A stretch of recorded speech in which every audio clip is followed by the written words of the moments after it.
Wherever you go, whatever you do, throw a little at it. Omax, Vest and Briefs. Iran சேமிக்க முடியாத கச்சா எண்ணெயை கடலில் வெளியேற்றி வருவது செயற்கைக்கோள் படங்கள் மூலம் தெரியவந்துள்ளது.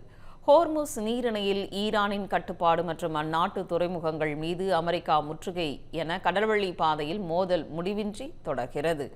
இதனால் ஈரான் கச்சா எண்ணெயை ஏற்றுமதி செய்ய முடியாமல் தவித்து வருகிறது. அதே சமயம் கார்கு தீவில் உற்பத்தியாகும் கச்சா எண்ணெயை சேமித்து வைக்க முடியாமலும் ஈரான் தவித்து வருகிறது. இந்நிலையில் ஈரான் சேமிக்க முடியாத கச்சா எண்ணெயை நேரடியாக கடலில் வெளியேற்றி வருவதாக கூறப்படுகிறது. இதனால் கார்கு தீவின் கடற்பரப்பு முழுவதும் கச்சா எண்ணெய் கசிவு ஏற்பட்டுள்ளது செயற்கைக்கோள் படங்கள் மூலம் தெரியவந்துள்ளது.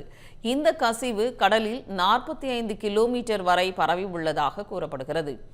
ஈரானின் செயலால் உலக அளவில் எண்ணெய் விலை உயர்வு மற்றும் சுற்றுச்சூழல் பாதிப்பு குறித்த அச்சமும் அதிகரித்துள்ளது.